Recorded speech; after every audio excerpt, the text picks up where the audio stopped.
मात्राएं, शब्द, वाक्य। शब्दों को लिखने पढ़ने के लिए मात्राओं का प्रयोग किया जाता है। स्वर की मात्राओं को व्यंजन के साथ मिलाने पर शब्द बन जाता है।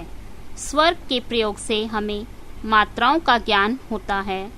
हिंदी भाषा में वर्णों के लिखने के लिए जो चिन्ह बनाए गए हैं वे चिन्ह मात्रा कहलाते हैं। अगर हम मात्राओं का प्रयोग नहीं करते तो शब्दों को इस प्रकार लिखा जाता: तैतलई, वृक्ष, रेल, सेब। इन शब्दों को पढ़ने से आपको अटपटापन लग रहा होगा और हंसी भी आ रही होगी। इसलिए व्यंजनों के साथ स्वर को मिलाकर ही शब्द बनाए जाते हैं। सभी व्यंजनों में अ स्वर का प्रयोग होता है। व्यंजन के साथ स्वरों की मात्राएं: अ कोई मात्रा नहीं, क, अ, क, कर, कल। आ की मात्रा: क, आ, का, कार।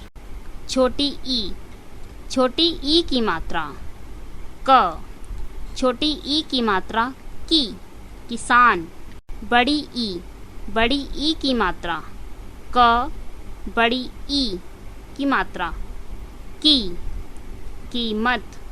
छोटा छोटे ऊ की मात्रा: क। छोटे ऊ की मात्रा: कु। बड़ा बड़े ऊ की मात्रा: क। बड़े ऊ की मात्रा: कु। री की मात्रा: क, री, क्री। छोटा छोटे ए की मात्रा: क। छोटे ए की मात्रा: के, केला। बड़ा बड़े ए की मात्रा: क। बड़े ए की मात्रा: के।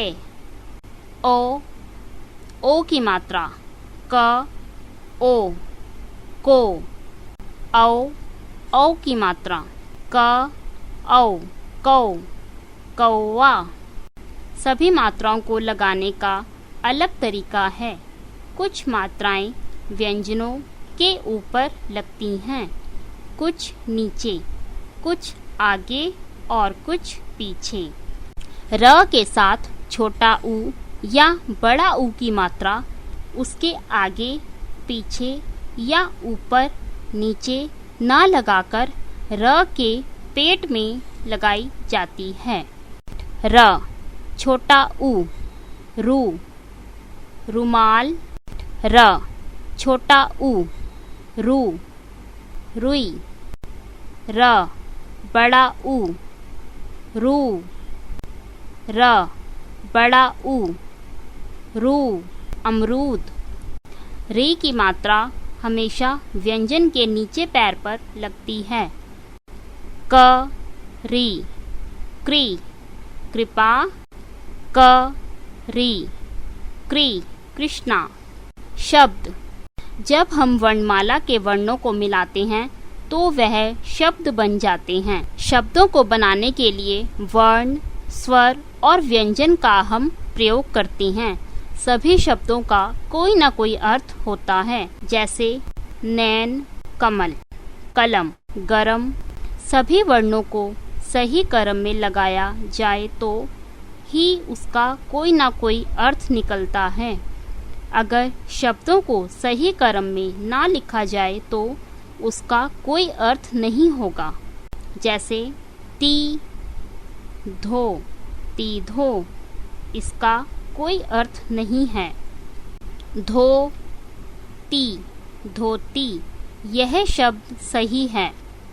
वाक्य: शब्दों के मेल से वाक्य बनते हैं। जिस तरह शब्दों को बनाने के लिए सही वर्णों का मेल ज़रूरी है, उसी तरह वाक्य को बनाने के लिए सभी शब्दों का क्रम ज़रूरी है। जब हम एक दूसरे से बात करते हैं तो बहुत से और कई तरह के वाक्य बोलते हैं और अपनी बात दूसरों तक पहुंचाते हैं। जैसे गिलास में पानी थोड़ा है। अगर हम कहें कि पानी है थोड़ा में गिलास, इस वाक्य में शब्दों को सही जगह पर नहीं रखा गया, इसलिए यह वाक्य सही नहीं है। अगर शब्दों का मेल सही हो तो हम अपनी बात दूसरों तक पहुंचा सकते हैं। सही शब्दों का मेल ही भाषा का रूप है। For more entertainment, log on and subscribe to www.youtube.com/VenusKidsWorld.